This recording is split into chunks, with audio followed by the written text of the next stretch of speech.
যদি Kim Jong উনের ওপর কোনো হামলা হয় তাহলে নাকি কোনো অনুমতি ছাড়াই স্বয়ংক্রিয়ভাবে পারমাণবিক হামলা চালাবে দেশটি। সম্প্রতি আন্তর্জাতিক বিভিন্ন সংবাদ মাধ্যমে এমন তথ্য সামনে এসেছে যে উত্তর কোরিয়া তাদের পারমাণবিক নীতিতে এমন কিছু পরিবর্তন এনেছে, যেখানে বলা হয়েছে যদি দেশটির সর্বোচ্চ নেতৃত্বের ওপর হামলা হয় অথবা পারমাণবিক কমান্ড ব্যবস্থা ধ্বংস হয়ে যায় তাহলে স্বয়ংক্রিয়ভাবে পারমাণবিক পাল্টা হামলা চালানো হতে পারে। অনেকেই এটাকে ডেড ম্যানস সুইচ নামে অভিহিত করেছেন, অর্থাৎ নেতা বেঁচে না থাকলেও প্রতিশোধ বন্ধ হবে না। তবে এখানেই একটি বিষয় পরিষ্কার করা জরুরি। অনেক সোশ্যাল মিডিয়া পোস্টে যেভাবে বলা হচ্ছে যে এটি একেবারে নতুন আইন, বাস্তবে উত্তর কোরিয়া 2022 সালেই এমন একটি পারমাণবিক আইন পাশ করেছিল। সেই আইন অনুযায়ী দেশটির নেতৃত্ব বা পারমাণবিক নিয়ন্ত্রণ ব্যবস্থা হুমকির মুখে পড়লে তাৎক্ষণিকভাবে পারমাণবিক অস্ত্র ব্যবহার করা যেতে পারে। কিন্তু এখন যেটা নিয়ে নতুন করে আলোচনা শুরু হয়েছে তা হলো উত্তর কোরিয়া এই নীতিকে আরও শক্তভাবে সাংবিধানিক কাঠামোর মধ্যে নিয়ে এসেছে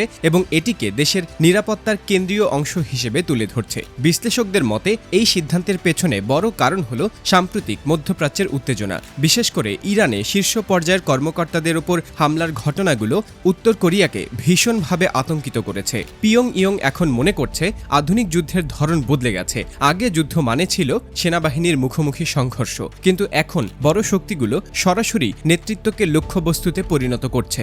অর্থাৎ পুরো দেশ দখল করার আগে তারা চায় নেতৃত্বকে অচল করে দিতে। আর ঠিক এই কারণেই উত্তর কোরিয়া বিশ্বাস করছে ভবিষ্যতে তাদের বিরুদ্ধেও এমন ধরনের ডিক্যাপিটেশন স্ট্রাইক বা নেতৃত্ব নিশ্চিহ্ন করার অভিযান চালানো হতে পারে। আর যদি এমন কিছু ঘটে তাহলে যেন সঙ্গে সঙ্গে প্রতিশোধ নেওয়া যায়, সেটাই নিশ্চিত করতে চাইছে কিম জং উনের সরকার। এখানে আরেকটি গুরুত্বপূর্ণ বিষয় হল উত্তর কোরিয়া দীর্ঘদিন ধরেই যুক্তরাষ্ট্র এবং দক্ষিণ কোরিয়ার যৌথ সামরিক মহড়াকে সন্দেহের চোখে দেখে আসছে। পিয়ংইয়ং এর দাবি এসব মহড়ার মূল উদ্দেশ্যই হল যুদ্ধের সময় কিম জং উনকে সরিয়ে ফেলার পরিকল্পনা তৈরি করা। তবে সবচেয়ে ভয়ের বিষয় হল প্রযুক্তির দ্রুত উন্নতি। আধুনিক স্যাটেলাইট নজরদারি, ড্রোন প্রযুক্তি এবং নির্ভুল ক্ষেপণাস্ত্র এখন যে কোনো দেশের গোপন ঘাঁটি বা নেতৃত্বের অবস্থান খুঁজে বের করতে সক্ষম। উত্তর কোরিয়া এতদিন ধরে নিজেদের বিচ্ছিন্ন বা গোপন রাষ্ট্র হিসেবে তৈরি করেছে, যাতে বাইরের কেউ সহজে তাদের ভেতরের তথ্য জানতে না পারে। কিন্তু এখন তারা বুঝতে পারছে প্রযুক্তির এই যুগে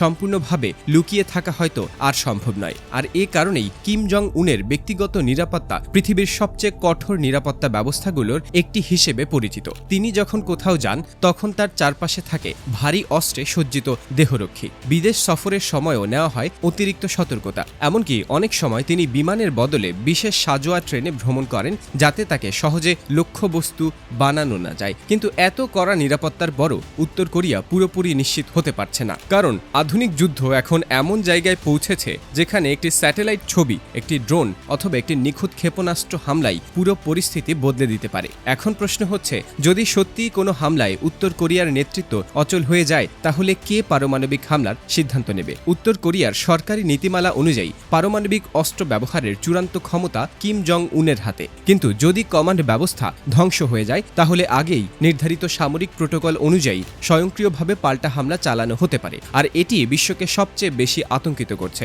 কারণ এমন পরিস্থিতিতে ভুল বোঝাবুঝি কিংবা ভুল সংকেত থেকেও বড় ধরনের বিপর্যয় তৈরি হতে পারে। সব মিলিয়ে পরিস্থিতি এখন এমন জায়গায় দাঁড়িয়েছে যেখানে ছোট একটি ভুল সিদ্ধান্ত বড় সংঘাতে রূপ নিতে পারে। আর যদি সত্যি কোনোদিন সেই ডেড ম্যান সুইচ সক্রিয় হয়ে যায় তাহলে তার প্রভাব শুধু কোরিয়ান উপদ্বীপেই সীমাবদ্ধ থাকবে না, বরং পুরো পৃথিবীকে ভয়াবহ সংকটের মুখে ঠেলে দিতে পারে।